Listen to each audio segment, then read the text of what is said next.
Amigos y hermanos, hoy seguimos con nuestra meditación acerca de la Biblia y algunas verdades sencillas referente a ella.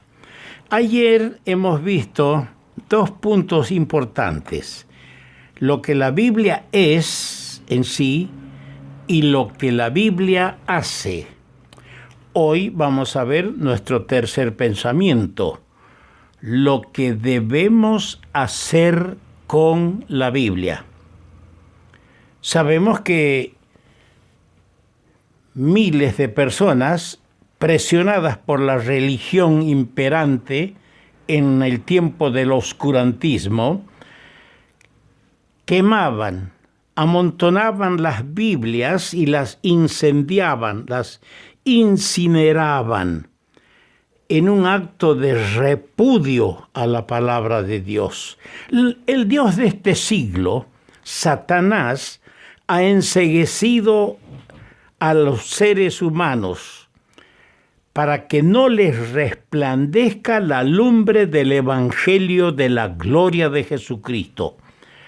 Debemos ser agradecidos todos los cristianos que hemos llegado a conocer al Señor como nuestro Salvador y que hemos llegado a hallar la Biblia como la palabra de Dios y quererla como un tesoro. Conozco de una niña que llevaba su Biblia bajo la cabecera para que nadie se lo toque. Decía ella: es mi tesoro.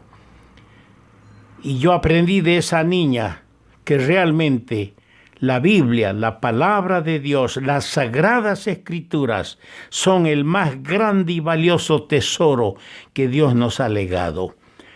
¿Cómo deberíamos amar la Biblia? Hay un himno que cantamos: ama la Biblia, que puede guiarnos. Oh, qué hermoso es amar las sagradas escrituras, pero obedecerlas. No solo leerlas, obedecerlas. Eso es lo importante.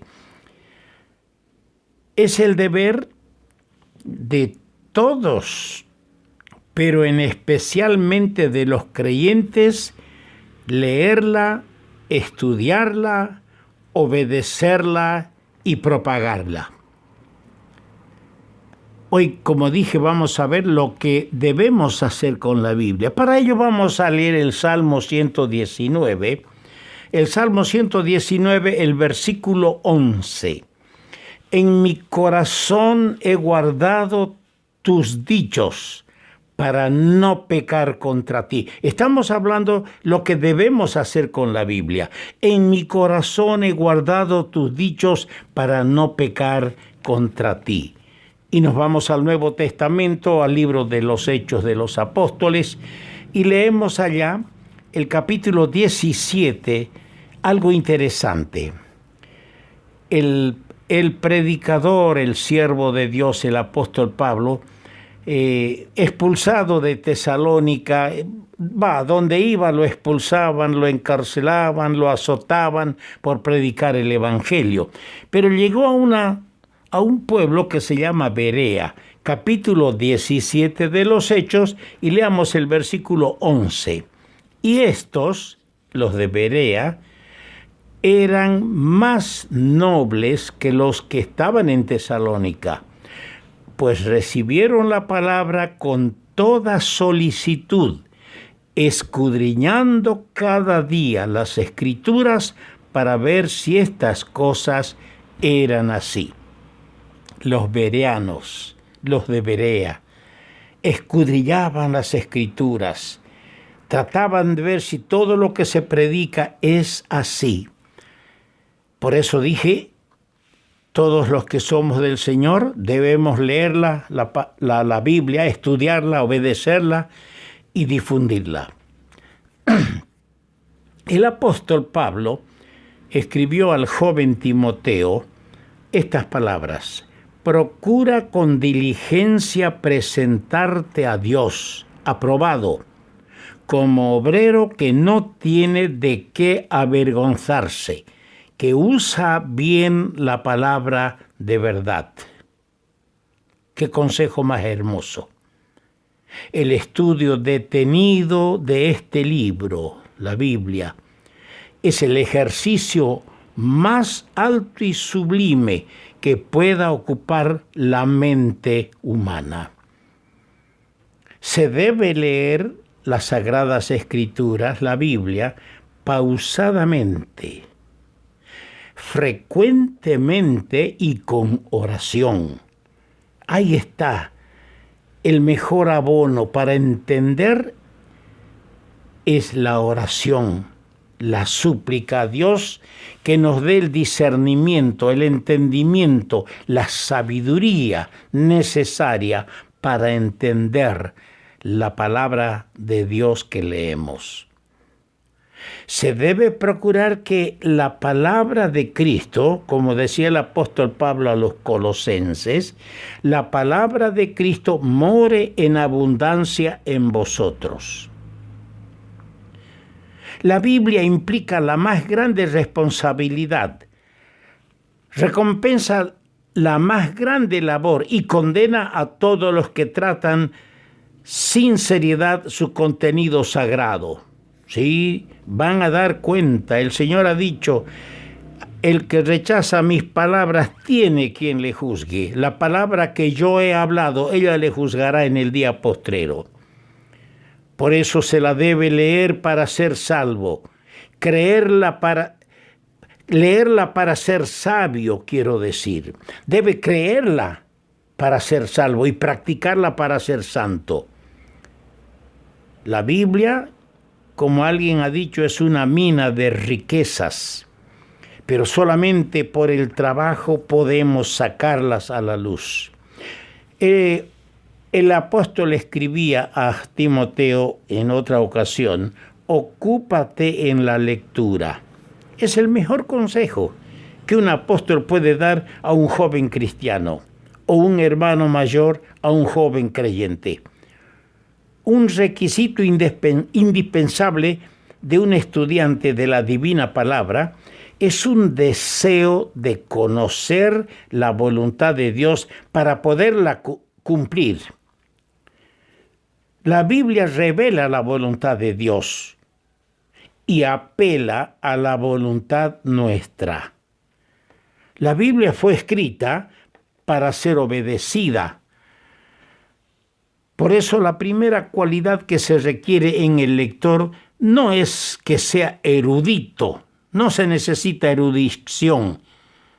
Su objeto es de convertir a los pecadores en santos y de hacer a los santos todavía más santos.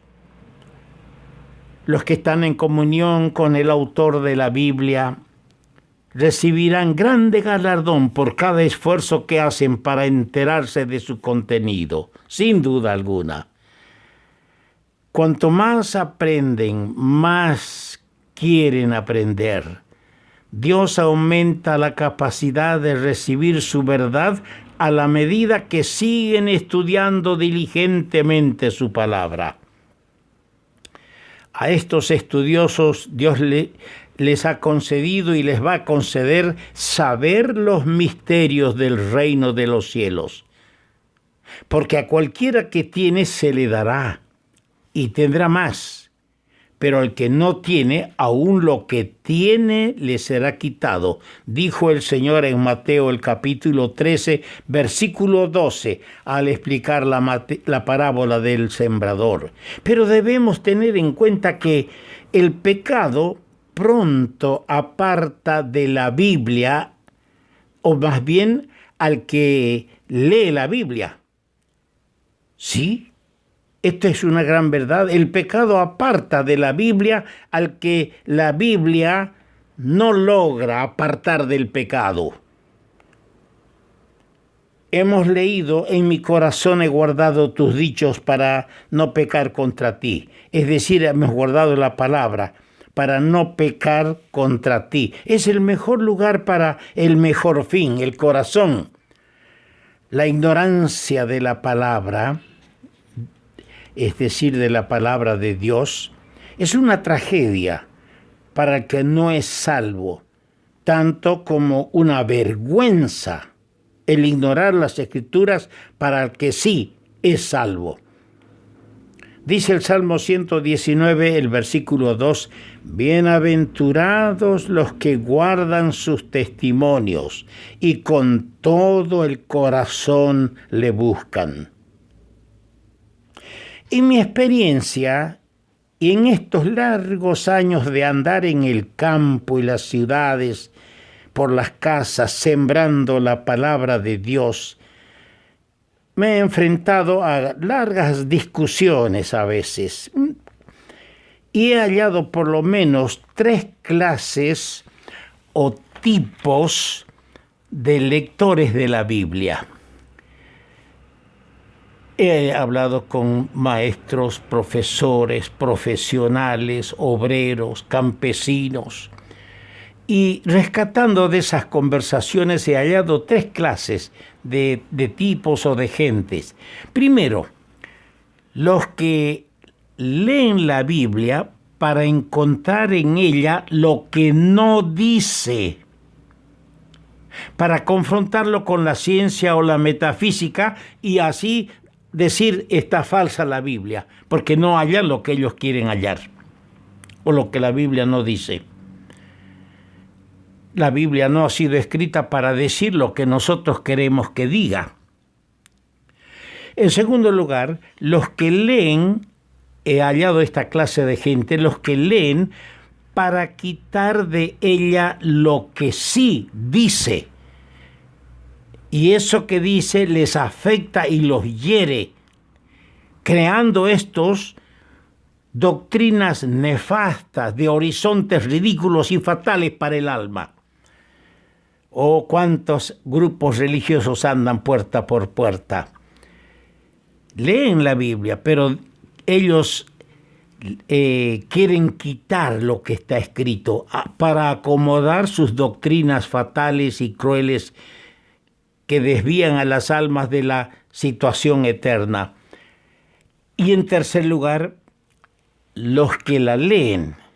Hay personas que la leen para hallar en ella lo que sí dice de sí mismo la Biblia, desde su punto de vista, y procuran estas personas que el testimonio de ella sobre sí mismos afiance su fe y su gratitud a Dios por su precioso legado. Ama la Biblia que Dios nos ha dado, pues nos enseña divina verdad. Cristo es su tema, el Hijo entregado para salvarnos de nuestra maldad. Que Dios bendiga estas pequeñas y sencillas reflexiones acerca de la palabra de Dios.